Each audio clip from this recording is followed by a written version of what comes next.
생명의 샘가 이영훈 목사입니다. 우리는 생명의 샘가 묵상교제로 매일매일 하나님의 말씀을 읽고 또 나누기도 하죠. 그런데 이 묵상교제에서 우리의 마음을 흐뭇하게 하는 한 부분이 있어서 감사합니다. 매주 한 편씩 김필곤 목사님의 시가 실려있기 때문이죠. 그가 지난 주간에 쓴 그 아버지의 손이라고 하는 시를 소개하려고 합니다. 아버지의 손은 따뜻합니다. 노을빛 어른거리는 백사장에서도, 어둠이 빛으로 바뀌는 여명에서도 아버지의 손은 따뜻합니다. 가만히 잡아도 서운하지 않고 꽉 잡아도 아프지 않게 아버지의 손은 따뜻합니다. 세상에 큰 것 빚지 못해도, 세월의 무게만큼 주름지고 갈라져도 아버지의 손은 따뜻합니다. 마지막 식을 때까지 자식의 손을 잡은 아버지의 손은 따뜻합니다. 아버지의 손은 따뜻합니다. 김필곤 목사님의 시를 이렇게 읽으면서 하나님 아버지를 우러러보며 묵상하게 만들죠. 우리의 하나님 아버지의 손, 그 따뜻한 손을 우리는 묵상을 할 수 있다는 것입니다. 뿐만 아니라 아버지다운 아버지가 되지 못해서 스스로 자신을 이제 돌아보며 무거운 마음을 갖기도 하죠.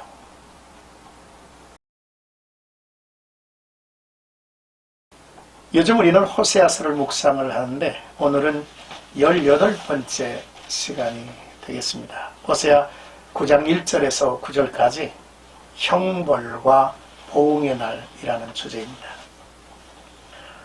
호세아 선지자는 우상 숭배와 거짓 예배가 일상화되어 있던 이스라엘 백성들을 책망하고 앞으로 이스라엘이 받게 될 하나님의 무서운 심판을 경고하는 말씀이죠. 먼저 1절에서 3절까지 사라질 기쁨이라는 내용입니다. 이스라엘아, 너는 이방 사람처럼 기뻐 뛰놀지 말라. 네가 음행하여 네 하나님을 떠나고 각 타작 마당에서 음행의 값을 좋아하였느니라 라고 했습니다. 호세아는 이스라엘 백성들이 이방인들처럼 행음하며 우상을 섬기고 있다고 경고하지요. 타작 마당에서 음행의 값을 좋아하였느니라는 말씀처럼 당시 이스라엘 백성들은 추수를 마치고 나서 바알신 앞에서 기뻐 뛰며 춤을 추고 자신들이 거두어들인 풍성한 수확이 음행의 값, 곧 바알의 은혜라고 생각하였기 때문입니다. 하나님은 말씀하시죠. 너희의 거짓 기쁨이 사라지리라 하는 것입니다. 결국 너희는 여호와의 땅에 거주하지 못하며 에브라임은 애굽으로 다시 가고 아수르에서 더러운 것을 먹을 것이니라 했습니다. 이스라엘의 땅 가나안은 하나님께서 이스라엘 족속에게 언약으로 기업으로 주신 것으로서 하나님께서 거하시는 땅이죠. 모세는 여호와께서 권고하시는 땅, 하나님 여호와의 눈이 항상 그 위에 있는 땅이라고 말하기도 하십니다. 그러나 결국 이들은 아수르의 공격을 받아 포로로 잡혀갔고 일부 피신한 이들은 애굽으로 내려갔습니다. 이스라엘이 하나님의 징벌을 받아 선민으로서 특권과 거룩성을 상실한 채 이방 땅에서 그들이 먹는 부정한 음식을 먹게 되었다는 것입니다. 그러므로 우리는 모든 것이 하나님으로부터 왔다는 사실을 기억해야 합니다. 범사에 하나님 앞에서 감사할 줄 아는 삶을 잃어버리지 말아야겠죠. 이제 4절에서 6절까지는 잃어버릴 예배의 축복에 대한 내용입니다. 너희는 명절날과 여호와의 절기의 날에 무엇을 하겠느냐 라는 말씀을 하셨습니다.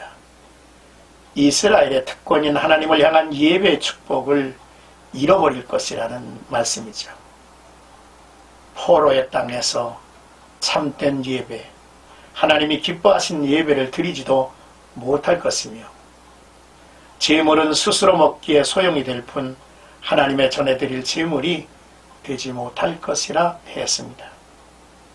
또한 그들은 귀한 절기의 축복도 잃어버리죠.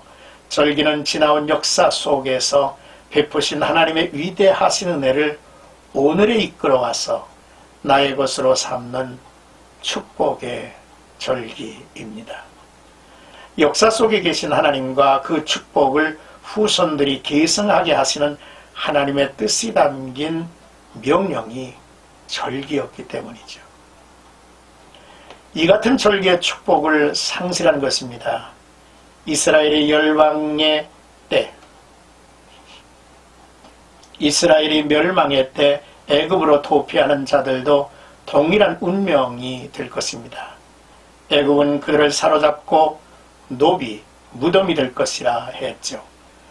그들이 곧 돌아오겠다고 여기고 피난시 남겨둔 보물과 가옥이 폐물과 폐허가 될 것입니다. 받은 바 은혜의 땅에서 하나님을 향한 온전한 예배를 드리지 않는 그 예배를 버린 백성들에게 주어진 불행입니다. 오늘 우리는 예배의 회복, 연락이 되는 예배 생활을 위해서 노력을 해야 하죠. 특히 우리가 긴장하고 있는 것은 2년여 코로나 팬데믹 시대를 우리가 보냈는데요. 어떻게 하면 예배가 회복될 수 있을까? 하나님이 기뻐하시는 예배다운 예배가 이제 다시 살려야 할 귀한 과제가 아닐 수 없죠. 이제 7절에서 9절은 형벌의 날이 이르고 보응의 날이 온다라고 하는 내용입니다. 호세아는 백성들에게 형벌의 날이 이르렀고 보응의 날이 임할 것임을 예언했습니다. 호세아는 이스라엘의 패역함을 기브와 시대와 같이 심히 부패하였다고 경고합니다. 왜냐하면 영적 지도자들은 파수꾼과 같은 일을 해야 함에도 불구하고 사명에 실패를 했습니다. 거짓 선지자들이 백성들의 영혼을 멸망에 빠뜨리는 새 잡는 그물의 역할을 했기 때문이죠. 또한 이스라엘 백성들은 하나님의 뜻을 무시하고 자기 소견에 옳은 대로 행하였으며 자신의 잘못을 지적하고 하나님의 심판을 예언하는 선지자들을 향하여 어리석은 자요 미친 자라고 비방하였기 때문입니다.